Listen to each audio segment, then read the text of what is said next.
कलगियां वाले प्रीतम वाल पातशाह वाल उस फकीर का इशारा सी। राजा कहन लगा शस्त्र धारी ते रब्बी अवतार ये किहो जिहा मेल होया। खालसा जी सच है, ये भुलेखा पै जांदा कई बार। सतगुरु गुरु हरगोबिंद साहब महाराज वेले भी शिवाजी सम्राट दे गुरदेव समर्थ रामदास नूं भी भुलेखा पै गया। जिस वक्त गुरु हरगोबिंद साहब महाराज सच्चे पातशाह श्रीनगर के इलाके दे विच सन ते कहंदे ने समर्थ रामदास दे नाल मुलाकात हुई ते समर्थ रामदास सतगुरु गुरु हरगोबिंद साहब महाराज दे शाही लिबास सतगुरु पातशाह जी दी शस्त्रधारी फौजां घोड़सवार फौजां नूं वेख के कहन लगा कि हों सुनिया था आप गुरु नानक की गद्दी पर बैठे हो, लेकिन गुरु नानक तो त्यागी थे। आपने शस्त्र रखे हैं, घोड़े रखे हैं और पातशाह कहावत हो, ये कैसी फकीरी है। तो सतगुरु गुरु हरगोबिंद साहब महाराज मुस्करा पे कहन लगे महात्मा जी बातन फकीरी ज़ाहर अमीरी शस्त्र गरीबन की रखिया जरवाने की पखिया। और फ़कीर ना हिंदू ना मुसलमान। और महात्मा जी गुरु नानक ने संसार नहीं त्याग्या था, माया त्यागी थी। ये बहुत वड्डा बचन सतगुरु गुरु हरगोबिंद साहब ने किया कि केवल गल्लां वाली बातां वाली फकीरी नहीं, वो फकीरी है कर फक्कर दायम लाए चश्मे जह तहां मौजूद। महात्मा जी वो फकीरी का चश्मा गुरु नानक दे घर दे विच लगदा है, जिस फकीरी का चश्मा लाया कुल कायनात दे विच परमात्मा की जोत नज़र आउंदी है। सच्ची गल है, अज ये चश्मा साडियां अखां तो दूर हो गया। गुरु हरगोबिंद साहब महाराज कहन लगे और दूसरा बचन है कि गुरु नानक साहब ने संसार नहीं त्याग्या, महाराज ने संसार की माया त्यागी है। संसार दियां माया नूं त्याग के परमात्मा की भगती की है। खालसा जीओ महाराज गुरु नानक साहब ने जिथे संसार की माया त्याग के भगती की, मैं बेनती करा उत्थे भगती करनी सिखाई है, क्योंकि वो तो खुद खुदा ने महाराज ने सिखाया भी तू परिवार दे विच रह के घर दे विच रह के किवें जपना है, घर दे काम कार करदे होए भी किवें जपना है। क्योंकि पुरातन समय दे विच सोच बन चुकी सी जब परमात्मा की भगती करनी है घर का त्याग करना पवेगा, जंगलों वाल जाना पवेगा। पर गुरु नानक साहब महाराज ने कहा हिरदै नाम वसायो घर बैठे गुरु ध्यायो। घर विच रह के परिवार दे विच रह के भी जपिया जा सकदा। बेनती करा कई बार कहंदे ने कि संसार दे घर दे काम कार करदे आ जी समा नहीं लगदा, पर खालसा जी मातावां भैणां जे किते पुरातन समय वाल झात पाउण, जदों टैलीविजन नहीं सन, जदों मोबाइल नहीं सन, तो उदों घर दे काम कार करदिआं भी मूल मंत्र दा जाप करते रहंदे सन, वाहिगुरु गुरु मंत्र दा जाप करते सन। खाना पकाउण लग्गिआं भी वाहिगुरु गुरु मंत्र दा जाप करना। परंतु अज टैलीविजनां दे विच जो कुछ आ रहा है, खाना पकाउण वेले भी उही सब कुछ चलदा है। तो सच्ची गल है टैलीविजनां च भी कलेश आउंदा है, कलेश वेखदे आ, नेत्रां द्वारा कलेश अंदर जांदा है। और ਉਹ ਪ੍ਰਸ਼ਾਦੇ ਦੇ ਵਿੱਚ ਵੀ ਉਹ ਅਸਰ ਕਲੇਸ਼ ਦਾ ਭਾਵ ਕਿ ਟੈਲੀਵਿਜ਼ਨ ਦੇ ਰੰਗ ਤਮਾਸ਼ੇ ਦਾ ਅਸਰ, ਉਹ ਪ੍ਰਸ਼ਾਦਾ ਉਹ ਭੋਜਨ ਵੀ ਕਬੂਲਦਾ ਹੈ ਅਤੇ ਫਿਰ ਉਹੀ ਪ੍ਰਸ਼ਾਦਾ ਉਹੀ ਭੋਜਨ ਅਸੀਂ ਛਕਦੇ ਹਾਂ। ਇਸੇ ਕਰਕੇ ਅੱਜ ਸਾਡੇ ਮਾਇੰਡ ਡਿਸਟਰਬ ਨੇ, ਸਾਡੇ ਮਨ ਬੇਚੈਨ ਨੇ। ਅੱਜ ਹਰ ਇੱਕ ਬੰਦਾ ਇਹ ਗੱਲ ਕਰਦਾ ਕਿ ਮਨ ਬੇਚੈਨ ਹੈ।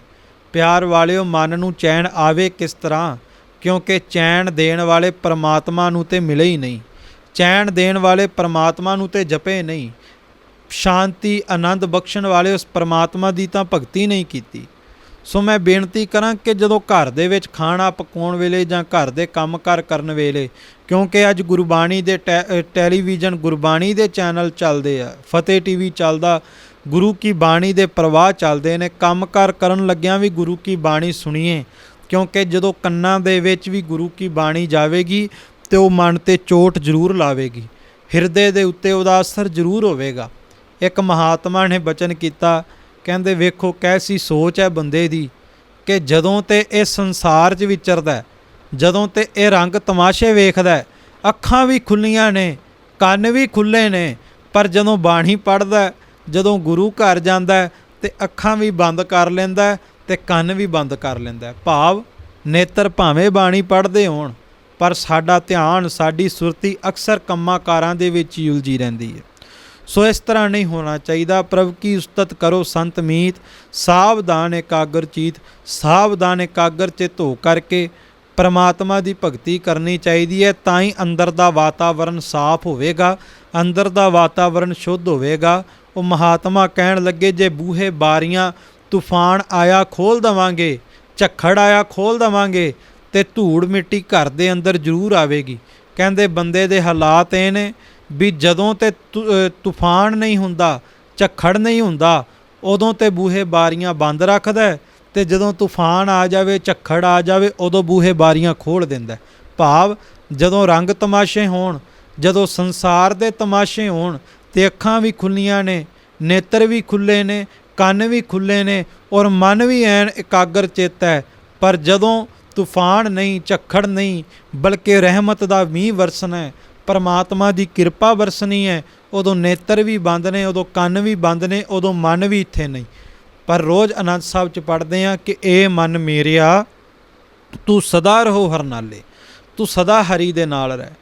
ਮਾਤਾਵਾਂ ਭੈਣਾਂ ਘਰ ਦੇ ਕੰਮ ਕਰਦਿਆਂ ਵੀ ਜਪ ਸਕਦੀਆਂ, ਔਰ ਜਿਹੜੇ ਸੱਜਣ ਕੰਮ ਕਰਦੇ ਨੇ, ਦੁਕਾਨਾਂ 'ਤੇ ਜਾਂਦੇ ਨੇ, ਦਫ਼ਤਰਾਂ 'ਚ ਜਾਂਦੇ ਨੇ, ਉਹ ਜਿਹੜਾ ਸਫ਼ਰ ਆ, ਰਸਤਾ ਆ, ਉਹ ਰਸਤੇ ਦੇ ਵਿੱਚ ਵਾਹਿਗੁਰੂ ਗੁਰਮੰਤਰ ਦਾ, ਮੂਲ ਮੰਤਰ ਦਾ ਜਾਪ ਕਰ ਸਕਦੇ ਨੇ। ਸੋ ਯਤਨ ਕਰੀਏ ਖਾਲਸਾ ਜੀ, ਸੰਸਾਰ ਦੇ ਵਿੱਚ, ਜੀਵਨ ਦੇ ਵਿੱਚ ਆਪਾਂ ਨਿਰੰਕਾਰ ਦੀ ਮੰਜ਼ਿਲ ਤੱਕ ਪਹੁੰਚਣ ਦਾ ਯਤਨ ਕਰਨਾ ਹੈ। ਸੋ ਫਕੀਰ ਨੇ ਕਿਹਾ ਕਿ ਝਲਕਾਂ ਪੈ ਰਹੀਆਂ ਨੇ ਉਸ ਪਰਮਾਤਮਾ ਦੇ ਪਿਆਰੇ ਦੀਆਂ, ਉਸ ਰੱਬੀ ਅਵਤਾਰ ਦੀਆਂ। ਉਹ ਸ਼ਸਤਰ ਧਾਰੀ ਹੈ, ਸ਼ਾਹੀ ਲਿਬਾਸ ਹੈ, ਸੀਸ 'ਤੇ ਕਲਗੀ ਸੋਭਦੀ ਹੈ, ਚਿਹਰੇ 'ਤੇ ਜਲਾਲ ਹੈ, ਨੇਤਰਾਂ ਦੇ ਵਿੱਚ ਚਮਕ ਹੈ, ਔਰ ਜਦੋਂ ਬੋਲਦੇ ਨੇ ਉਹਦੇ ਬੋਲਾਂ ਦੇ ਵਿੱਚੋਂ ਅੰਮ੍ਰਿਤ ਝਲਕਦਾ ਹੈ। ਕਿਉਂਕਿ ਮਹਾਰਾਜ ਨੇ ਉਹਨੂੰ ਸੁਪਨੇ ਦੇ ਵਿੱਚ ਕਿਹਾ, ਕਿਉਂ ਖਪਦਾ ਸੰਸਾਰ ਦੇ ਕਰਮ ਕਾਂਡਾਂ ਦੇ ਵਿੱਚ, ਕਿਤੇ ਪ੍ਰੇਮਾ ਭਗਤੀ ਜਗਾ ਤੇ ਤੇਰੀ ਦਰਸ਼ਨਾਂ ਦੀ ਆਸ ਪੂਰੀ ਹੋ ਸੀ। ਦਰਸ਼ਨਾਂ ਦੀ ਆਸ ਪੂਰੀ ਹੋਵੇਗੀ ਜਿੱਦਣ ਪ੍ਰੇਮਾ ਭਗਤੀ ਜਾਗ ਪਈ। ਇੱਕ ਵਿਦਵਾਨ ਨੇ ਲਿਖਿਆ, ਭਾਓ ਭਗਤ ਅਰ ਭੈ ਬਿਨ ਨੈ ਮਿਲਬੋ ਕਰਤਾਰ, ਪਰ तीनों का बास है विच गरीबी सार, इन चारों पर चलत जो परख ले दातार, हर का रूप जा होए रहे जा आप करे करतार। ਕਹਿੰਦੇ ਪ੍ਰਮਾਤਮਾ ਦੀ ਪ੍ਰਾਪਤੀ ਜੇ ਕਰਨੀ ਹੈ ਤੇ ਚਾਰ ਕੰਮ ਅਪਣਾ ਲਓ। ਸਭ ਤੋਂ ਪਹਿਲਾ ਭਾਓ ਭਗਤ ਅਰ ਭੈ ਬਿਨ। ਭਾਵ ਤੋਂ ਭਾਵ ਭਾਵਨਾ, ਭਗਤ ਤੋਂ ਭਾਵ ਭਗਤੀ, ਤੇ ਭੈ ਤੋਂ ਭਾਵ ਨਿਰਮਲ ਭੈ ਦਾ। ਤੇਰੇ ਅੰਦਰ ਭਾਵਨਾ ਹੋਵੇ, ਭਾਵਨਾ ਹੋਵੇ ਭਗਤੀ ਦੀ, ਤੇ ਨਿਰਮਲ ਭੈ ਹੋਵੇ ਪਰਮਾਤਮਾ ਦਾ, ਕਿ ਮੈਂ ਕੋਈ ਗਲਤ ਕੰਮ ਨਹੀਂ ਕਰਨਾ, ਅੱਗੋਂ ਦੇਖੈ ਪਿੱਛੋਂ ਦੇਖੈ ਤੁਝ ਤੇ ਕਹਾਂ ਛੁਪਾਵੈ। ਕਈ ਵਾਰ ਵੇਖਦੇ ਆ ਨਾ, ਬੰਦਾ ਗਲਤ ਕੰਮ ਕਰਨ ਲੱਗੇ ਨਾ, ਤੇ ਇੱਕ ਵਾਰ ਚਾਰੇ ਪਾਸੇ ਨਿਗਾਹ ਘੁਮਾ ਲੈਂਦਾ ਕਿ ਮੈਨੂੰ ਕੋਈ ਵੇਖਦਾ ਤੇ ਨਹੀਂ, ਮੈਂ ਕੰਮ ਕਰਨ ਲੱਗਾ ਕੋਈ ਮੈਨੂੰ ਵੇਖ ਨਾ ਲਵੇ। ਪਰ ਮਹਾਰਾਜ ਕਹਿੰਦੇ ਸੰਸਾਰ ਦਾ ਬੰਦਾ ਭਾਵੇਂ ਤੈਨੂੰ ਨਾ ਵੀ ਵੇਖ ਸਕੇ, ਪਰ ਨਿਰੰਕਾਰ ਆਪਣੀ ਦਰਗਾਹ ਤੋਂ ਰੋਜ਼ਾਨਾ ਤੈਨੂੰ ਤੱਕਦਾ, ਅੱਗੋਂ ਦੇਖੈ ਪਿੱਛੋਂ ਦੇਖੈ ਤੁਝ ਤੇ ਕਹਾਂ ਛੁਪਾਵੈ। ਇਹ ਬੰਦਿਆ ਕਿੱਥੇ ਲੁਕਾਏਗਾ ਆਪਣੇ ਗੁਨਾਹ। ਇੱਕ ਵਿਦਵਾਨ ਨੇ ਕਿਹਾ, ਕਮਲਿਆ ਉਸ ਪਰਮਾਤਮਾ ਤੋਂ ਕਾਹਦੇ ਓਲੇ ਜਿਹੜਾ ਤੇਰੇ ਹਰ ਪਰਦੇ ਨੂੰ ਢੱਕਦਾ ਹੈ। ਪਰਮਾਤਮਾ ਸਾਡੇ ਪਰਦੇ ਢੱਕਦਾ ਹੈ, ਪਰ ਸਾਨੂੰ ਯਤਨ ਕਰਨਾ ਚਾਹੀਦਾ ਗੁਨਾਹਾਂ ਤੋਂ ਬਚ ਕੇ ਉਸ ਪਰਮਾਤਮਾ ਦੀ ਭਗਤੀ ਵਿੱਚ ਜੁੜਨਾ ਚਾਹੀਦਾ ਹੈ। ਰਾਜਾ ਕਹਿਣ ਲੱਗਾ ਕਿ ਸ਼ਸਤਰ ਧਾਰੀ ਨੇ, ਸ਼ਾਹੀ ਲਿਬਾਸ ਹੈ, ਤੇ ਮੈਨੂੰ ਇੰਜ ਪ੍ਰਤੀਤ ਹੋ ਰਿਹਾ ਕਿ ਕਿਤੇ ਕੋਹਿਨੂਰ ਦੇ ਜਿਹੜਾ ਰਾਜਾ ਭੀਮ ਚੰਦ ਹੈ ਉਹਦੇ ਸ਼ਤਰੂ ਤਾਂ ਨਹੀਂ ਹੋ, ਉਹਦੇ ਦੁਸ਼ਮਣ ਤਾਂ ਨਹੀਂ। ਤੇ ਫਕੀਰ ਅਚਾਨਕ ਇੱਕੋ ਦਮ ਕਹਿਣ ਲੱਗਾ, ਰਾਜਨ ਨਹੀਂ ਨਹੀਂ, ਉਹ ਤਾਂ ਕਿਸੇ ਦੇ ਵੀ ਸ਼ਤਰੂ ਨਹੀਂ। ਰੱਬੀ ਅਵਤਾਰ ਕਿਸੇ ਦੇ ਸ਼ਤਰੂ ਨਹੀਂ, ਉਹ ਪਿਆਰੇ, ਉਹ ਮਾਹੀ ਕਿਸੇ ਦੇ ਸ਼ਤਰੂ ਨਹੀਂ। ਹਾਂ, ਇਨਸਾਨ ਦੇ ਕਰਮ ਖੁਦ ਉਹਦੇ ਸ਼ਤਰੂ ਬਣ ਸਕਦੇ ਨੇ। ਬੰਦੇ ਦੇ ਆਪ ਦੇ ਕਰਮ ਹੀ ਬੰਦੇ ਦੇ ਸ਼ਤਰੂ ਨੇ, ਬੰਦੇ ਦੇ ਆਪ ਦੇ ਕਰਮ ਹੀ ਬੰਦੇ ਦੇ ਦੁਸ਼ਮਣ ਨੇ। ਦੱਦਾ ਦੋਸ ਨਾ ਦੇਊ ਕਿਸੈ, ਦੋਸ ਕਰਮਾ ਆਪਣਿਆ, ਜੋ ਮੈਂ ਕੀਆ ਸੋ ਮੈਂ ਪਾਇਆ, ਦੋਸ ਨਾ ਦੀਜੈ ਵਰਜਣਾ। ਉਹ ਕਹਿਣ ਲੱਗਾ ਫਕੀਰ ਕਿ ਉਹ ਕਿਸੇ ਦੇ ਸ਼ਤਰੂ ਨਹੀਂ, ਪਰ ਬੰਦੇ ਦੇ ਕਰਮ ਸ਼ਤਰੂ ਨੇ। ਬੰਦੇ ਦੇ ਕਰਮ ਹੀ ਦੇ ਸ਼ਤਰੂ ਬਣ ਜਾਂਦੇ ਨੇ। ਕਿਉਂ? ਕਿਉਂਕਿ ਜਿਨ੍ਹਾਂ ਬੰਦਿਆਂ ਦੀਆਂ ਅੱਖਾਂ ਦੇ ਉੱਤੇ ਸੰਸਾਰ ਦੀ ਈਰਖਾ, ਸੰਸਾਰ ਦੇ ਵਿਸ਼ਿਆਂ ਵਕਾਰਾਂ, ਸੰਸਾਰ ਦੇ ਤ੍ਰਿਸ਼ਨਾ ਦੀ ਪੱਟੀ ਬੱਝੀ ਹੁੰਦੀ ਹੈ, ਖਾਲਸਾ ਜੀ ਉਹ ਰੱਬ ਨਾਲ ਵੀ ਆਡਾ ਲਾ ਕੇ ਬਹਿ ਜਾਂਦੇ ਨੇ, ਉਹ ਪਰਮਾਤਮਾ ਉੱਤੇ ਵੀ ਕਟਾਕਸ਼ ਕਰਕੇ ਬਹਿ ਜਾਂਦੇ ਨੇ। ਅੱਜ ਆਪਾਂ ਵੇਖਦੇ ਹਾਂ ਕਿ ਗੁਰੂ ਘਰ ਦੇ ਉੱਤੇ ਹਰਿਮੰਦਰ ਸਾਹਿਬ ਦੇ ਉੱਤੇ, ਗੁਰੂ ਗ੍ਰੰਥ ਸਾਹਿਬ ਦੀ ਬਾਣੀ ਦੇ ਉੱਤੇ, ਸ਼੍ਰੀ ਗੁਰੂ ਗੋਬਿੰਦ ਸਿੰਘ ਮਹਾਰਾਜ ਦੀ ਰਚਨਾ ਦਸਮ ਗ੍ਰੰਥ ਸਾਹਿਬ ਦੇ ਉੱਤੇ ਵੀ ਲੋਕ ਕਟਾਕਸ਼ ਕਰ ਜਾਂਦੇ ਨੇ, ਕਿੰਤੂ ਕਰ ਜਾਂਦੇ ਨੇ। ਕਿਉਂ? ਕਿਉਂਕਿ ਉਹਨਾਂ ਦੀਆਂ ਅੱਖਾਂ ਦੇ ਉੱਤੇ ਤ੍ਰਿਸ਼ਨਾ ਦੀ ਪੱਟੀ ਵੱਜੀ ਹੈ। ਉਹਨਾਂ ਦੀਆਂ ਅੱਖਾਂ ਦੇ ਉੱਤੇ ਸੰਸਾਰ ਦੀ ਝੂਠੀ ਸੋਭਾ, ਸੰਸਾਰ ਦੀ ਮਾਇਆ ਦੀ ਪੱਟੀ ਵੱਜੀ ਗਈ ਹੈ, ਅਤੇ ਉਹ ਭੁਲੇਖੇ ਦੇ ਵਿੱਚ ਆ ਚੁੱਕੇ ਨੇ ਕਿ ਸ਼ਾਇਦ ਸਾਡੇ ਤੋਂ ਵੱਡਾ ਸੰਸਾਰ 'ਤੇ ਕੋਈ ਵੀ ਨਹੀਂ, ਸਾਡੀ ਹਸਤੀ ਸੰਸਾਰ 'ਤੇ ਸਭ ਤੋਂ ਵੱਡੀ ਹੈ। ਪਰ ਭਲਿਓ, ਰੱਬ ਦੀ ਹਸਤੀ ਮਿਟਾਉਣ ਵਾਲੇ ਖੁਦ ਸੰਸਾਰ ਤੋਂ ਮਿਟ ਗਏ, ਪਰ ਰੱਬ ਦੀ ਹਸਤੀ ਸਦਾ ਕਾਇਮ ਹੈ ਅਤੇ ਸਦਾ ਕਾਇਮ ਰਹੇਗੀ। ਭਾਈ ਨੰਦ ਲਾਲ ਸਾਹਿਬ ਕਹਿੰਦੇ ਉਹਦੀ ਹਸਤੀ ਨੂੰ ਕੋਈ ਚੈਲੰਜ ਨਹੀਂ ਕਰ ਸਕਦਾ। ਖੁਦਾ ਕਾਇਮ ਬਵਦ ਤਾਂ ਦਾਇਮ ਬਵਦ, ਖੁਦਾ ਸਦਾ ਹੀ ਕਾਇਮ ਹੈ, ਪਰਮਾਤਮਾ ਦੀ ਹਸਤੀ ਸਦਾ ਕਾਇਮ ਹੈ। ਇਸ ਕਰਕੇ ਜੇ ਤੂੰ ਚਾਹੁੰਦਾ ਵੀ ਤੂੰ ਵੀ ਕਾਇਮ ਹੋ ਜਾਵੇਂ ਤੇ ਫਿਰ ਪਰਮਾਤਮਾ ਨੂੰ ਚੇਤੇ ਕਰਿਆ ਕਰ। ਸੋ ਫਕੀਰ ਕਹਿਣ ਲੱਗਾ ਉਹ ਕਿਸੇ ਦੇ ਸ਼ਤਰੂ ਨਹੀਂ, ਪਰ ਜਿਹਦੀਆਂ ਅੱਖਾਂ ਦੇ ਉੱਤੇ ਈਰਖਾ ਦਾ ਪਰਦਾ ਹੋਵੇ ਉਹ ਰੱਬ ਦੇ ਨਾਲ ਦੁਸ਼ਮਣੀ ਜ਼ਰੂਰ ਕਰ ਬੈਠਦਾ, ਉਹ ਰੱਬ ਨਾਲ ਆਡਾ ਜ਼ਰੂਰ ਲਾ ਪੈਂਦਾ। ਫਕੀਰ ਕਹਿਣ ਲੱਗਾ ਜਾਓ ਰਾਜਨ ਉਹਨਾਂ ਦੀ ਭਾਲ ਕਰੋ, ਮੇਰਾ ਸਰੀਰ ਬਜ਼ੁਰਗ ਹੈ, ਮੇਰੇ ਵਿੱਚ ਤੇ ਤਾਕਤ ਨਹੀਂ ਕਿ ਮੈਂ ਉਸ ਰੱਬੀ ਅਵਤਾਰ ਦੀ ਭਾਲ ਕਰ ਸਕਾਂ, ਪਰ ਹਾਂ ਜੇ ਉਹਨਾਂ ਦੀ ਭਾਲ ਹੋ ਜਾਵੇ ਨਾ ਤੇ ਉਹਨਾਂ ਨੂੰ ਕਹਿਓ ਕਿ ਦਰਿਆ ਦੇ ਕੰਢੇ ਦੇ ਉੱਤੇ ਇੱਕ ਬੁੱਢੜਾ ਫਕੀਰ ਬੈਠ ਕੇ ਤਪ ਕਰਦਾ ਹੈ, ਝਲਕਾਂ ਬੜੀਆਂ ਦੇ ਦਿੱਤੀਆਂ ਨੇ ਪਾਤਸ਼ਾਹ, ਕਿਤੇ ਆ ਕੇ ਪ੍ਰਤੱਖ ਦਰਸ਼ਨ ਦੇ ਜਾਓ। ਰਾਜਨ ਕਹਿਣ ਲੱਗਾ ਕਿ ਹਾਂ ਫਕੀਰ ਮਹਾਤਮਾ ਜੀ, ਅਸੀਂ ਉਹਨਾਂ ਦੀ ਭਾਲ ਕਰਦੇ ਹਾਂ ਅਤੇ ਪੂਰੀ ਬੇਨਤੀ ਕਰਾਂਗੇ ਕਿ ਉਹ ਤੁਸਾਂ ਦੀ ਕੁਟੀਆ ਦੇ ਵਿੱਚ ਆਉਣ, ਤੁਸਾਂ ਦੀ ਭਾਵਨਾ ਨੂੰ ਭਾਗ ਲਾਉਣ। ਪਿਆਰ ਵਾਲਿਓ, ਸੱਚੀ ਗੱਲ ਹੈ। ਵੇਖੋ, ਜਿਹੜੇ ਕੋਈ ਆਸ ਲੈ ਕਰਕੇ, ਅਰਦਾਸ ਲੈ ਕਰਕੇ ਕਿਸੇ ਮੰਜ਼ਿਲ 'ਤੇ ਪਹੁੰਚਣ ਦੀ ਚਾਹਤ ਲੈ ਕੇ ਤੁਰ ਪੈਣਾ, ਉਹ ਮੰਜ਼ਿਲ 'ਤੇ ਪਹੁੰਚ ਹੀ ਪੈਂਦੇ ਨੇ। ਪਰ ਜਿਹੜੇ ਸਫ਼ਰ ਦੇ ਵਿੱਚ ਰਾਹ ਹੀ ਬਦਲਦੇ ਰਹਿਣ, ਆਹ ਰਾਹ ਹਜੇ ਅੱਧਾ ਵੀ ਨਹੀਂ ਕੀਤਾ ਅਤੇ ਕਹਿਣ ਵੀ ਹੁਣ ਦੂਸਰੇ ਰਾਹ ਨੂੰ ਫੜ ਲਈਏ, ਉਹ ਕਦੇ ਮੰਜ਼ਿਲ 'ਤੇ ਨਹੀਂ ਭਟਕਦੇ ਪਹੁੰਚਦੇ, ਬਲਕਿ ਉਹ ਰਾਹ ਤੋਂ ਵੀ ਭਟਕ ਜਾਂਦੇ ਨੇ। ਇੱਕ ਉਰਦੂ ਦੇ ਵਿਦਵਾਨ ਨੇ ਲਿਖਿਆ ਕਿ ਮੰਜ਼ਿਲ पे जाने वाले मंजिल पे जा लगे, पर राहों को बदलने वालों की राह में कट गई। ਮੰਜ਼ਿਲ 'ਤੇ ਜਿਹੜੇ ਪਹੁੰਚਣ ਵਾਲੇ ਸਨ ਉਹ ਤਾਂ ਮੰਜ਼ਿਲ 'ਤੇ ਪਹੁੰਚ ਗਏ, ਜਿਨ੍ਹਾਂ ਨੇ ਰਸਤਾ ਫੜਿਆ ਪਰ ਰਸਤਾ ਨਹੀਂ ਛੱਡਿਆ, ਪਰ ਜਿਹੜੇ ਰਾਹ ਹੀ ਬਦਲਦੇ ਰਹੇ ਖਾਲਸਾ ਜੀ, ਉਹਨਾਂ ਦੀ ਤੇ ਰਾਹ ਦੇ ਵਿੱਚ ਹੀ ਬੀਤ ਗਈ, ਉਹ ਪਹੁੰਚ ਹੀ ਨਹੀਂ ਸਕੇ। ਸੱਚੀ ਗੱਲ ਹੈ, ਬੰਦਾ ਅੱਜ ਜਪਜੀ ਸਾਹਿਬ ਸ਼ੁਰੂ ਕਰੇ ਨਾ, 4 ਦਿਨ 5 ਦਿਨ ਜੇ ਕੋਈ ਆਨੰਦ ਨਾ ਆਵੇ, ਜੇ ਕੋਈ ਰਸ ਨਾ ਆਵੇ, ਤੇ ਬੰਦਾ ਕਹਿੰਦਾ ਕਿ ਕੀ ਫਾਇਦਾ ਨਿਤਨੇਮ ਕਰਕੇ, ਕੀ ਫਾਇਦਾ ਸਿਮਰਨ ਕਰਕੇ, ਛੱਡ ਮਣਾ ਸੰਸਾਰ ਦੇ ਕੰਮਾਂ ਕਾਰਾਂ ਦੇ ਵਿੱਚ ਹੀ ਚੱਲੀਏ। ਪਰ ਨਹੀਂ, ਮਹਾਂਪੁਰਖ ਕਿਆ ਕਰਦੇ ਨੇ ਕਿ ਬਾਣੀ ਪੜ੍ਹੋ, ਮਨ ਭਾਵੇਂ ਲੱਗੇ ਨਾ ਲੱਗੇ, ਪਰ ਬਾਣੀ ਪੜ੍ਹਨੀ ਨਾ ਛੱਡੋ, ਕਿਉਂਕਿ ਇੱਕ ਦਿਨ ਆਵੇਗਾ ਤੇ ਮਨ ਜ਼ਰੂਰ ਲੱਗੇਗਾ। ਕਿਤੇ ਮਨ ਦੀ ਹਾਲਤ ਵੀ ਤਾਂ ਵੇਖੀਏ। ਖਾਲਸਾ ਜੀ, ਮਨ ਤੇ ਕਈ ਸਦੀਆਂ ਤੋਂ ਭਟਕ ਰਿਹਾ ਤੇ ਆਪਾਂ ਕਹਿੰਦੇ ਹਾਂ ਵੀ ਅੱਜ ਜਪਜੀ ਸਾਹਿਬ ਕੀਤਾ ਤੇ ਅੱਜ ਹੀ ਮਨ ਟਿਕ ਜਾਵੇ। ਨਹੀਂ ਨਹੀਂ, ਕਈ ਵਾਰ ਸਵਾਲ ਆਉਂਦੇ ਨਾ ਕਿ ਬਾਣੀ ਪੜ੍ਹਦੇ ਹਾਂ ਤੇ ਮਨ ਜ਼ਿਆਦਾ ਭਟਕਦਾ ਤੇ ਅੱਖਾਂ ਅੱਗੇ ਭੈੜੇ ਭੈੜੇ ਖਿਆਲ ਆਉਂਦੇ ਨੇ। ਖਾਲਸਾ ਜੀ, ਉਹ ਭੈੜੇ ਭੈੜੇ ਖਿਆਲ, ਉਹ ਭੈੜੇ ਦ੍ਰਿਸ਼ ਅੱਖਾਂ ਸਾਹਮਣੇ ਤਾਂ ਆਉਂਦੇ ਨੇ ਕਿ ਜਿਹੜੇ ਪਾਪ, ਜਿਹੜੇ ਬੁਰੇ ਕਰਮ ਆਪਾਂ ਇਸ ਜ਼ਿੰਦਗੀ ਦੇ ਵਿੱਚ ਜਾਂ ਬੀਤੇ ਹੋਏ ਜਨਮਾਂ ਦੇ ਵਿੱਚ ਕਮਾ ਚੁੱਕੇ ਹਾਂ, ਜਦੋਂ ਸਿਮਰਨ ਕਰਦੇ ਹਾਂ ਤੇ ਸਿਮਰਨ ਰਬੜ ਦਾ ਕੰਮ ਕਰਕੇ ਸਾਡੇ ਕੀਤੇ ਹੋਏ ਮਾੜੇ ਕਰਮਾਂ ਦੀ ਮੈਲ ਨੂੰ ਕੱਟਦਾ ਹੈ, ਉਹਨਾਂ ਨੂੰ ਸਾਫ਼ ਕਰਦਾ ਹੈ। ਤੇ ਜੇ ਸਿਮਰਨ ਕਰਦੇ ਰਵਾਂਗੇ, ਇੱਕ ਸਮਾਂ ਆਵੇਗਾ ਕਿ ਅੱਖਾਂ ਸਾਹਮਣੇ ਆ ਰਹੇ ਮਾੜੇ ਦ੍ਰਿਸ਼ ਉਹ ਸਾਫ਼ ਹੋ ਜਾਣਗੇ ਤੇ ਉਸ ਪਰਮਾਤਮਾ ਦੀ, ਉਸ ਗੁਰੂ ਦੀ ਮੂਰਤ ਦਾ ਧਿਆਨ ਸੁਰਤੀ ਦੇ ਵਿੱਚ ਟਿਕ ਜਾਵੇਗਾ। ਗੁਰ ਕੀ ਮੂਰਤ ਮਨ ਮਹਿ ਧਿਆਨ, ਗੁਰੂ ਦੀ ਮੂਰਤ ਟਿਕ ਜਾਵੇਗੀ। ਫਕੀਰ ਨੇ ਕਿਹਾ ਰਾਜਨ ਜਾ ਕੇ ਭਾਲ ਕਰੋ ਤੇ ਮੇਰਾ ਸੁਨੇਹਾ ਲਾ ਦਿਓ। ਰਾਜੇ ਅਤੇ ਫਕੀਰ ਨੇ ਨਮਸਕਾਰ ਕੀਤੀ ਔਰ ਚੱਲ ਪਏ। ਸਤਿਗੁਰੂ ਗੁਰੂ ਗੋਬਿੰਦ ਸਿੰਘ ਮਹਾਰਾਜ ਦੀ ਭਾਲ ਕੀਤੀ। ਸਤਿਗੁਰੂ ਗੁਰੂ ਗੋਬਿੰਦ ਸਿੰਘ ਮਹਾਰਾਜ ਸੱਚੇ ਪਾਤਸ਼ਾਹ ਜੀ ਦੇ ਪਤਾ ਲੱਗਾ ਤਾਂ ਖਾਲਸਾ ਜੀ ਰਾਜੇ ਮੇਦਨੀ ਪ੍ਰਕਾਸ਼ ਨੇ ਨਿਮਰਤਾ ਸਹਿਤ ਹੋ ਕਰਕੇ ਸਤਿਗੁਰੂ ਗੁਰੂ ਗੋਬਿੰਦ ਸਿੰਘ ਮਹਾਰਾਜ ਸੱਚੇ ਪਾਤਸ਼ਾਹ ਨੂੰ ਨਾਹਣ ਦੀ ਧਰਤੀ 'ਤੇ ਆਉਣ ਦਾ ਸੱਦਾ ਦਿੱਤਾ। ਅਤੇ ਉੱਧਰੋਂ ਕਲਗੀਆਂ ਵਾਲੇ ਪ੍ਰੀਤਮ ਵੀ ਜਿਸ ਤਰ੍ਹਾਂ ਇਸ ਸੱਦੇ ਦੀ ਉਡੀਕ ਦੇ ਵਿੱਚ ਸਨ, ਜਿਵੇਂ ਉਹਨਾਂ ਦੇ ਅੰਦਰ ਵੀ ਕਿਸੇ ਪਿਆਰੇ ਨੂੰ ਮਿਲਣ ਦੀ ਖਿੱਚ ਸੀ। ਧੰਨ ਗੁਰੂ ਗੋਬਿੰਦ ਸਿੰਘ ਮਹਾਰਾਜ ਨੇ 500 ਸਨਦ ਬੱਧ ਸਿੱਖ ਸ਼ਾਹੀ ਫੌਜ ਨਾਲ ਲਈ, ਸਿੰਘ ਸੂਰਮੇ ਨਾਲ ਲਏ ਔਰ ਮਾਤਾ ਜੀ ਨੂੰ ਨਾਲ ਲਿਆ ਤੇ ਖਾਲਸਾ ਜੀ ਰਾਜਾ ਮੇਦਨੀ ਪ੍ਰਕਾਸ਼ ਦੇ ਸੱਦੇ ਦੇ ਉੱਤੇ ਸਤਿਗੁਰੂ ਗੁਰੂ ਗੋਬਿੰਦ ਸਿੰਘ ਮਹਾਰਾਜ ਨਾਹਨ ਪਹੁੰਚੇ। ਇਹ ਜਿਹੜਾ ਮੈਂ ਬੇਨਤੀ ਕਰ ਰਿਹਾ ਕਿ ਰਾਵ ਰੰਕ ਜੇ ਇਕਸਰ ਜਾਨਾ, ਭਾਵ ਜੇ ਰਾਜਾ ਨਿਮਾਣਾ ਹੋ ਕੇ ਆਇਆ ਤੇ ਰਾਜੇ ਦੇ ਮਹਿਲ ਨੂੰ ਵੀ ਕਲਗੀਆਂ ਵਾਲੇ ਨੇ ਜਾ ਕੇ ਭਾਗ ਲਾਏ, ਰਾਜੇ ਦੀ ਅਰਦਾਸ ਵੀ ਪੂਰੀ ਕੀਤੀ। ਸਤਿਗੁਰੂ ਗੁਰੂ ਗੋਬਿੰਦ ਸਿੰਘ ਮਹਾਰਾਜ ਨਾਹਨ ਦੀ ਧਰਤੀ ਤੇ ਪਹੁੰਚੇ, ਰਾਜੇ ਨੇ ਬਹੁਤ ਸਤਿਕਾਰ ਕੀਤਾ, ਸਤਿਗੁਰੂ ਦੇ ਚਰਨਾਂ ਤੇ ਨਮਸਕਾਰ ਕੀਤੀ। ਮਹਾਰਾਜ ਉੱਥੇ ਕਾਫੀ ਸਮਾਂ ਟਿਕੇ ਔਰ ਮਹਾਰਾਜ ਸੱਚੇ ਪਾਤਸ਼ਾਹ ਨੇ ਕਿਰਪਾ ਕੀਤੀ ਕਿ ਜਮਨਾ ਦੇ ਕਿਨਾਰੇ ਦੇ ਉੱਤੇ ਆਪਣਾ ਨਿਵਾਸ ਸਥਾਨ ਰੱਖਿਆ, ਜਿੱਥੇ ਅੱਜ ਆਪਾਂ ਦਰਸ਼ਨ ਕਰਦੇ ਹਾਂ ਪੌਂਟਾ ਸਾਹਿਬ ਦੀ ਧਰਤੀ ਦਾ।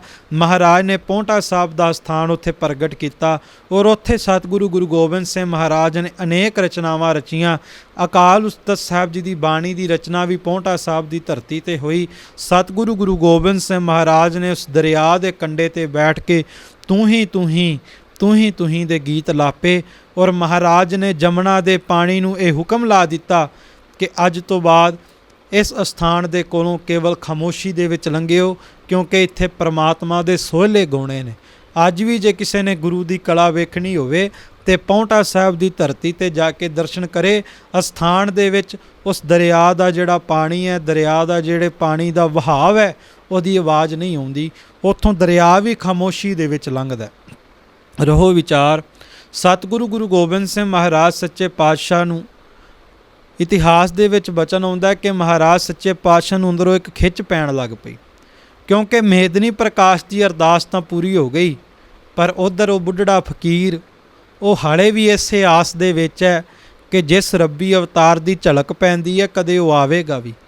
ਤੇ ਉਹਦੀ ਨਿਤ ਅਰਦਾਸ ਰਹਿੰਦੀ ਹੈ, ਆਵੀਂ ਕਲਗੀਆਂ ਵਾਲੇ ਪ੍ਰੀਤਮ ਮੈਂ ਨਿਮਾਣੀ ਦੀ ਸਾਰ ਲਈ, ਮੇਰੀ ਆ ਕੇ ਸਾਰ ਲਈ ਪਾਤਸ਼ਾਹ, ਮੈਂ ਤੇਰੇ ਦਰਸ਼ਨਾਂ ਦੀ ਤਾਂਘ ਦੇ ਵਿੱਚ ਹਾਂ। ਆ ਮਿਲ ਕਲਗੀਆਂ ਵਾਲੇ ਪ੍ਰੀਤਮ ਮੈਂ ਨਿਮਾਣੀ ਦੀ ਸਾਰ ਲਈ, ਮੈਂ ਤੇਰੇ ਬਿਰਹੋਂ ਦੇ ਵਿੱਚ ਰੋਜ਼ਾਨਾ ਗੀਤ ਗਾਉਣਾ, ਕਿਤੇ ਆ ਕੇ ਮੇਰੀ ਆਸ ਪੁਗਾ। ਤੇ ਕਹਿੰਦੇ ਉੱਧਰ ਧੰਨ ਗੁਰੂ ਗੋਬਿੰਦ ਸਿੰਘ ਮਹਾਰਾਜ ਆਪਣੇ ਸਿੱਖਾਂ ਨੂੰ ਕਹਿਣ ਕਿ ਅੱਜ ਠੰਡ ਬਹੁਤ ਲੱਗ ਰਹੀ ਹੈ, ਕੜਾਕਾ ਬਹੁਤ ਹੈ। ਕਦੇ ਮਹਾਰਾਜ ਕਹਿਣ ਅੱਜ ਹੱਡੀਆਂ ਬਹੁਤ ਕੰਬ ਰਹੀਆਂ ਨੇ, ਭਾਵ ਇਸ ਤਰ੍ਹਾਂ ਦੀਆਂ ਬਚਨ ਕਰਨ ਕਿ ਜਿਵੇਂ ਕੋਈ ਬਜ਼ੁਰਗ ਅਵਸਥਾ ਦਾ ਇਨਸਾਨ ਕਰਦਾ ਤੇ ਸਿੱਖਾਂ ਨੂੰ ਸਮਝ ਵਿੱਚ ਨਾ ਆਵੇ। ਪਰ ਸਿੱਖ ਭਾਵਨਾ ਵਾਲੇ ਉਹ ਕਹਿਣ ਲੱਗੇ ਕਿ ਇਸ ਗੱਲ ਦੇ ਪਿੱਛੇ ਵੀ ਇੱਕ ਸੱਚੇ ਪਾਤਸ਼ਾਹ ਦੀ ਬਹੁਤ ਵੱਡੀ ਰਮਜ਼ ਹੋਵੇਗੀ। ਛੇਤੀ ਹੀ ਸਤਿਗੁਰੂ ਗੁਰੂ ਗੋਬਿੰਦ ਸਿੰਘ ਮਹਾਰਾਜ ਇੱਕ ਕੋਤਕ ਵਰਤਾਉਣਗੇ। ਕੋਤਕ ਵਰਤਾਇਆ, ਕਲਗੀਧਰ ਪਾਤਸ਼ਾਹ ਗੁਰੂ ਗੋਬਿੰਦ ਸਿੰਘ ਮਹਾਰਾਜ ਉਸ ਕਾਲਸੀ ਰਿਖੀ ਉਸ ਬੁੱਢੜੇ ਫਕੀਰ ਦੀ ਭਾਵਨਾ ਨੂੰ ਭਾਗ ਲਾਉਣ ਲਈ ਚੱਲੇ ਨੇ। ਸਤਿਗੁਰੂ ਗੁਰੂ ਗੋਬਿੰਦ ਸਿੰਘ ਮਹਾਰਾਜ ਘੋੜੇ ਤੇ ਸਵਾਰ ਹੋਏ, ਰਾਜਨਾ ਮੇਦਨੀ ਪ੍ਰਕਾਸ਼ ਨਾਲ ਲਿਆ, ਸ਼ਿਕਾਰ ਤੇ ਮਹਾਰਾਜ ਨਿਕਲੇ। ਭਾਵੇਂ ਰਾਜਨਾ ਮੇਦਨੀ ਪ੍ਰਕਾਸ਼ ਉਸ ਫਕੀਰ ਬਾਰੇ ਭੁੱਲ ਗਿਆ, ਭਾਵੇਂ ਰਾਜੇ ਦਾ ਵਜ਼ੀਰ ਵੀ ਉਸ ਫਕੀਰ ਦੀ ਫਰਿਆਦ ਬਾਰੇ ਭੁੱਲ ਗਿਆ, ਉਹਨਾਂ ਨੂੰ ਚੇਤੇ ਵਿੱਚੋਂ ਵਿਸਰ ਗਿਆ, ਪਰ ਕਲਗੀਆਂ ਵਾਲੇ ਮਾਹੀ ਨੇ ਆਪਣੇ ਪਿਆਰੇ ਨੂੰ ਵਿਸਾਰਿਆ ਨਹੀਂ, ਕਿਉਂਕਿ ਕਲਗੀਆਂ ਵਾਲੇ ਪ੍ਰੀਤਮ ਜੇ ਰਾਜਿਆਂ ਨੂੰ ਸਤਿਕਾਰ ਦਿੰਦੇ ਨੇ ਤੇ ਪਿਆਰ ਵਾਲੇ ਉਹ ਨਿਮਾਣਿਆਂ ਗਰੀਬਾਂ ਨੂੰ ਵੀ ਨਵਾਜਦੇ ਨੇ। ਤੇ ਮਹਾਰਾਜ ਗਏ ਉਸ ਕਾਲਸੀ ਰਿਖੀ ਦੀ ਕੁਟੀਆ ਦੇ ਵਿੱਚ। ਕਹਿੰਦੇ ਨੇ ਉਸ ਕਾਲਸੀ ਰਿਖੀ ਦਾ ਇੱਕ ਸੇਵਾਦਾਰ ਸੀ ਚੰਦੋ, ਜਿਹੜਾ ਗਾਵਾਂ ਦਾ ਦੁੱਧ ਚੋ ਕਰਕੇ ਉਸ ਕਾਲਸੀ ਰਿਖੀ ਨੂੰ ਛਕਾਇਆ ਕਰਦਾ ਸੀ। ਕਾਲਸੀ ਰਿਸ਼ੀ ਨੇ ਆਪਣੇ ਬਹੁਤ ਬਜ਼ੁਰਗ ਅਵਸਥਾ ਨੂੰ ਵੇਖ ਕੇ ਉਸ ਚੰਦੋ ਨੂੰ ਬਚਨ ਕਰਨਾ, ਚੰਦੋ ਕਿ ਜੇ ਰੱਬੀ ਅਵਤਾਰ ਤੈਨੂੰ ਮਿਲ ਜਾਵੇ ਨਾ ਤੇ ਉਹਨੂੰ ਮੇਰਾ ਸੁਨੇਹਾ ਲਾ ਦੇਂ ਕਿ ਪਾਤਸ਼ਾਹ ਤੇਰੇ ਦਰਸ਼ਨਾਂ ਦੀ ਤਾਂਘ ਦੇ ਵਿੱਚ, ਤੇਰੇ ਦਰਸ਼ਨਾਂ ਦੀ ਉਡੀਕ ਦੇ ਵਿੱਚ ਤੇਰਾ ਪਿਆਰਾ ਉਡੀਕਦਾ ਇਸ ਸੰਸਾਰ ਨੂੰ ਅਲਵਿਦਾ ਕਹਿ ਗਿਆ। ਤੇ ਉਹ ਸੇਵਾਦਾਰ ਦੀਆਂ ਅੱਖਾਂ ਭਰ ਆਉਣੀਆਂ। ਉਹਨੇ ਕਹਿਣਾ ਇੰਜ ਨਾ ਕਹੋ, ਉਹ ਜ਼ਰੂਰ ਆਉਣਗੇ ਜਿਨ੍ਹਾਂ ਦੀਆਂ ਤੁਹਾਨੂੰ ਝਲਕਾਂ ਪੈਂਦੀਆਂ। ਤੇ ਪਿਆਰ ਵਾਲਿਓ ਇਹ ਦਿਨ ਆਇਆ, ਧੰਨ ਸਤਿਗੁਰੂ ਗੁਰੂ ਗੋਬਿੰਦ ਸਿੰਘ ਮਹਾਰਾਜ ਕਲਗੀਆਂ ਵਾਲੇ ਪਾਤਸ਼ਾਹ ਉਸ ਧਰਤੀ ਤੇ ਪਹੁੰਚੇ। ਮਹਾਰਾਜ ਉਸ ਕੁਟੀਆ 'ਚ ਪਹੁੰਚੇ।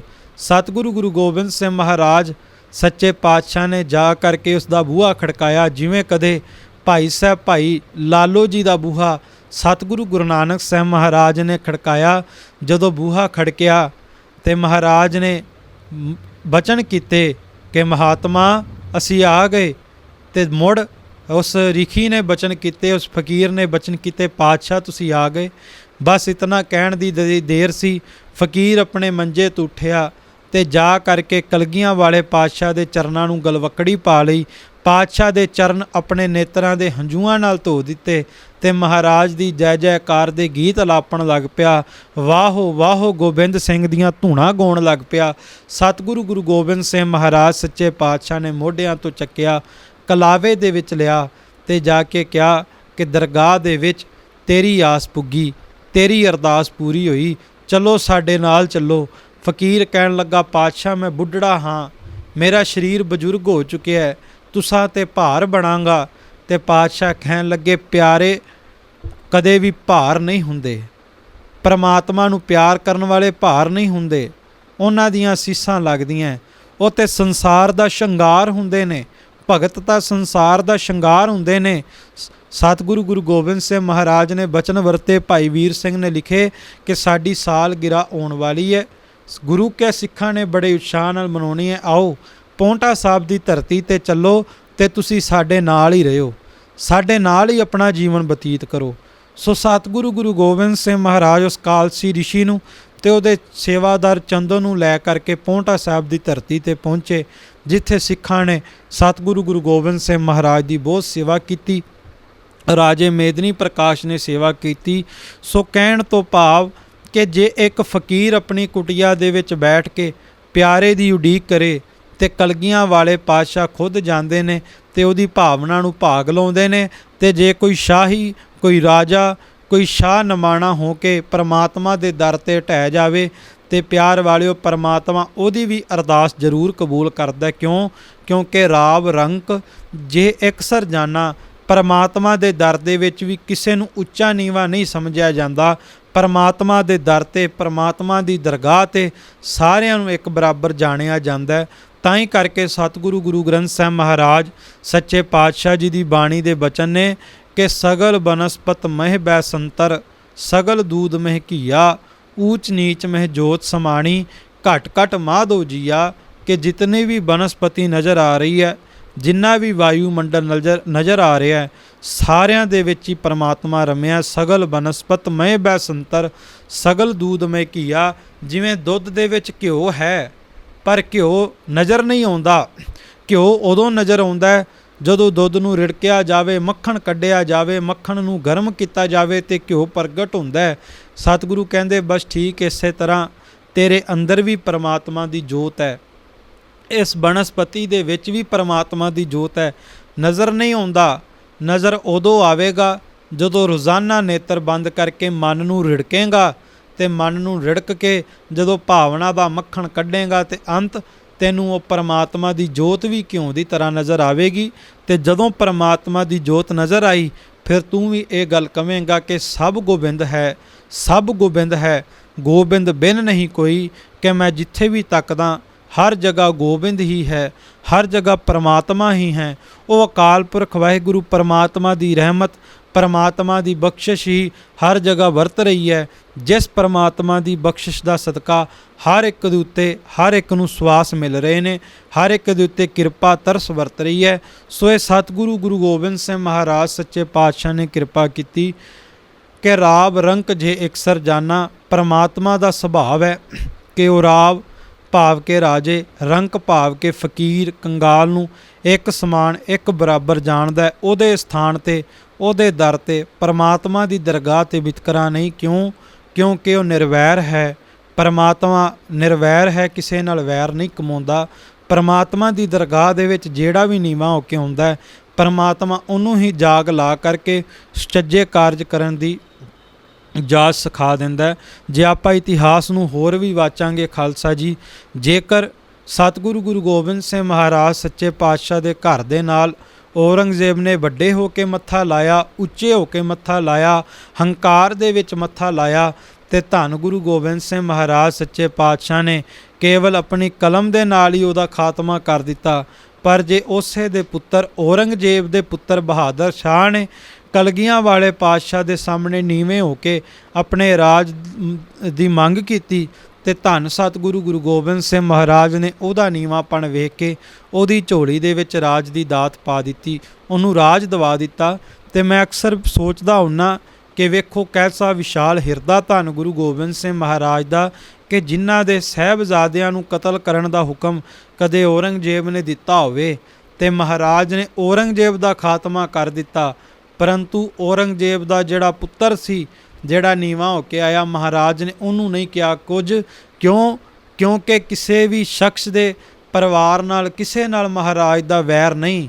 ਮਹਾਰਾਜ ਦਾ ਵੈਰ ਕੇਵਲ ਤੇ ਕੇਵਲ ਜ਼ਬਰ ਅਤੇ ਜ਼ੁਲਮ ਦੇ ਖਿਲਾਫ ਹੈ। ਸੋ ਅੱਜ ਸਿੱਖਾਂ ਨੂੰ ਵੀ ਚਾਹੀਦਾ ਹੈ ਕਿ ਆਪਾਂ ਸਾਰੇ ਸਿੱਖ ਹਾਂ, ਗੁਰੂ ਦੇ ਪੁੱਤਰ ਹਾਂ, ਆਪਸੀ ਈਰਖਾ ਦਵੈਸ ਮੁਕਾ ਕਰਕੇ ਗੁਰੂ ਕੇ ਸੋਹਲੇ ਗਾਉਣੇ ਸ਼ੁਰੂ ਕਰ ਦਈਏ।